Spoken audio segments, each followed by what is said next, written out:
Yang sudah kita ketahui bersama, Pertamax naik 9.000 menjadi 12.500 atau di beberapa tempat 13.000. Dan hari-hari ini terdengar Pertalite akan naik, solar akan naik, kemudian TDL akan naik, dan sudah dikonfirmasi oleh Menteri Keuangan akan naik real, walaupun dengan 3.000 volt ampere.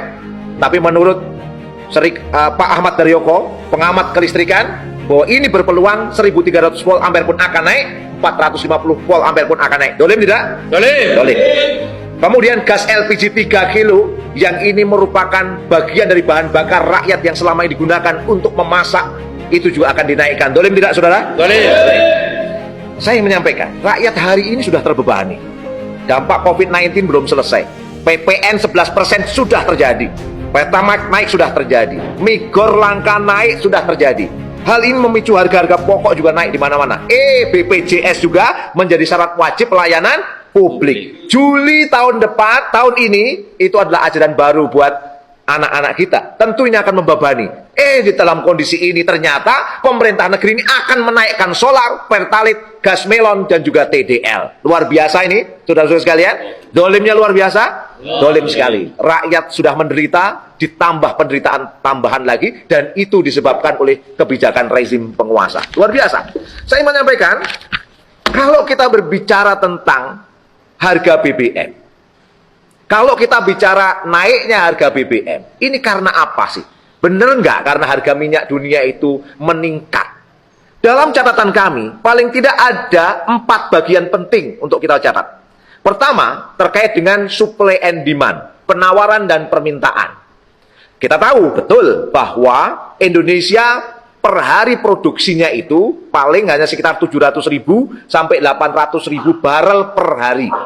Sementara kebutuhannya memang di atas 1 juta barel per hari. Berarti ada gap di situ, ada kekurangan. Nah, kekurangan selama ini itu diambil dari impor. Ya, diambil dari impor. Impor minyak mentah maupun impor BBM. Jumlahnya sekitar 30% sampai 40%. Ya, up and down, ada naik, ada turunnya. Kalau 30%, 40% ini dihargai dengan minyak internasional, harga minyak dunia masuk akal. Karena memang impor minyak mentah. Tetapi kita juga perlu mencatat bahwa ternyata setiap kenaikan 1 barel minyak mentah dunia, ada pendapatan neto bersih masuk ke dalam APBN kita itu sebesar 400 miliar. Catatan kita ketika Maret kemarin harga minyak dunia itu 113 US dollar per barel, ya, itu ternyata ada pemasukan kurang lebih 20 triliun rupiah. Kemana dana ini, pertanyaannya? Kalau ini dilakukan dengan tidak benar, sungguh sangat dolim tentunya. Catatan yang menarik, ketika dulu harga minyak dunia tahun 2020, Maret April itu turun, kenapa harga BBM tidak ikut turun? Ini yang cukup aneh. Dalam catatan ada seorang pengamat perminyakan yang menyampaikan data yang menarik ini. Apa data yang menarik? Ketika harga minyak dunia itu turun di bulan Maret dan April tahun 2020 yang lalu, itu ternyata ada pemasukan sekitar 170 triliun. Beliau mempertanyakan kemana dana 170 triliun ini. Ditanyakan oleh pengamat perminyakan. Namanya nggak usah saya sebut. Silakan searching di internet akan ketemu. Nah, ini sebuah pertanyaan, kemana dana-dana tambahan yang diperoleh dari kenaikan harga minyak dunia maupun turunnya minyak dunia? Itu pertanyaan menggelitik harus kita tanyakan. Oke, impor. Oke, dari situ. Kemudian, kalau kita bicara, hari ini kita kurang lebih Pertamina itu bisa mensuplai dari kalau 100% kebutuhan 100% produksi dalam negeri, Pertamina itu bisa memproduksi kurang lebih 56%. 56%. Selebihnya kurang lebih 44%, ya, itu berarti dari kontraktor kontrak kerjasama yang sebagian besarnya adalah berasal dari asing, ya, dari asing. Anehnya ternyata harga Pertamina maupun harga kontraktor kontrak kerjasama dihitung juga dengan harga minyak internasional. Padahal harga produksinya itu hanya sekitar 19,71 US dollar per barel. Kalau 19,71 atau 20 lah anggap saja berdasarkan data SKK Migas dijual dengan 113 US dollar per barel, kacau tidak ini kira-kira? Produksi dari bumi kita, menghasilkan dari tanah kita, dari laut kita, dijual dengan harga minyak internasional, kacau tidak kira-kira? Kacau. Dolim tidak kira-kira? Solid. Inilah pola yang kacau selama ini. Apa yang kita sebut liberalisasi sektor hulu. 44% dikuasai oleh asing, diminta dibeli harga dengan minyak dunia. Ditambah lagi, ternyata di hilirnya harga minyak dan BBM itu juga dihargai dengan harga minyak internasional. Itu persoalan menggelitik dari supply and demand kita. Supply and demand kita persoalannya yang terbesar di situ. Kira-kira kalau kita membahasnya, ya. Jadi ada persoalan apa tadi?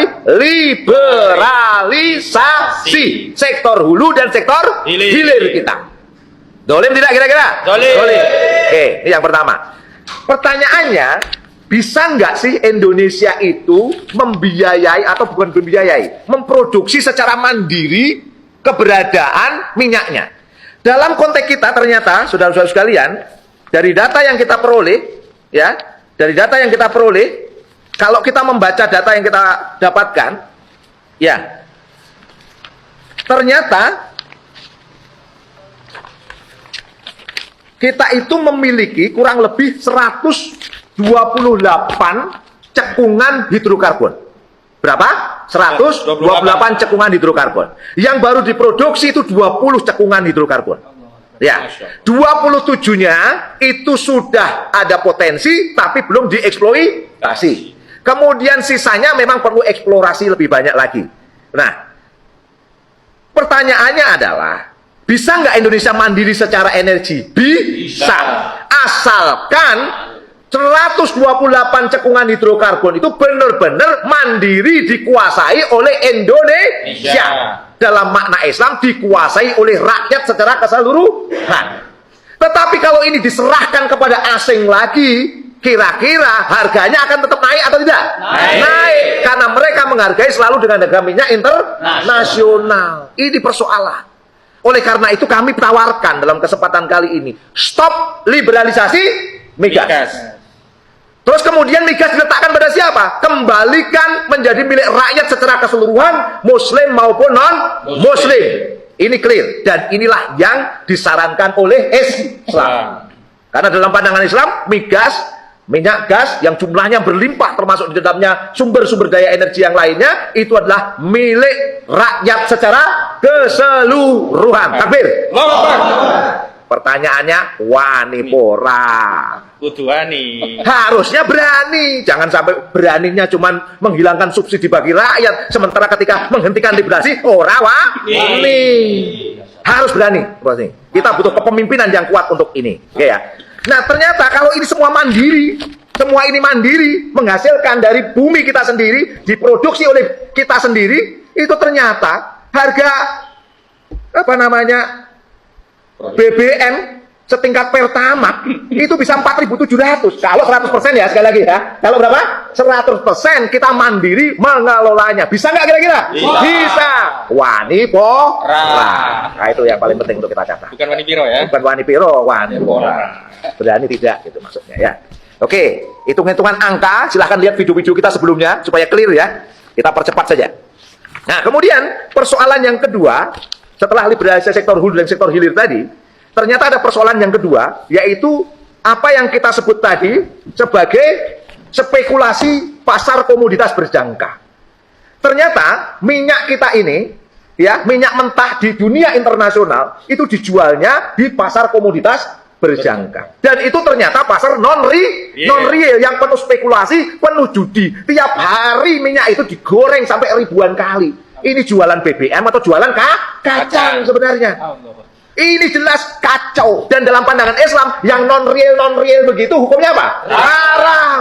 Tinggalkan yang non-real, tinggalkan perjudian, kembalikan yang real saja. 19,71 US dollar per barrel. Murah tidak? Murah. Tinggal wani pora. Ya. Kemudian yang ketiga, memang kondisi geopolitik. Sekarang sedang ramai katanya tentang pertarungan antara Rusia dan Ukraina. Ada Eropa, ada Amerika ikut terlibat serta di situ. Kenapa kok Indonesia nggak terlibat dalam konteks geopolitik dunia? Karena negeri ini negeri yang lemah kepemimpinannya. Ini persoalan, sistemnya lemah, pemimpinnya lemah, sehingga secara kondisi geopolitik internasional maupun lokal di kawasan tidak bisa berperan. Ini persoalan. Yang keempat yang paling penting lagi, karena perdagangan minyak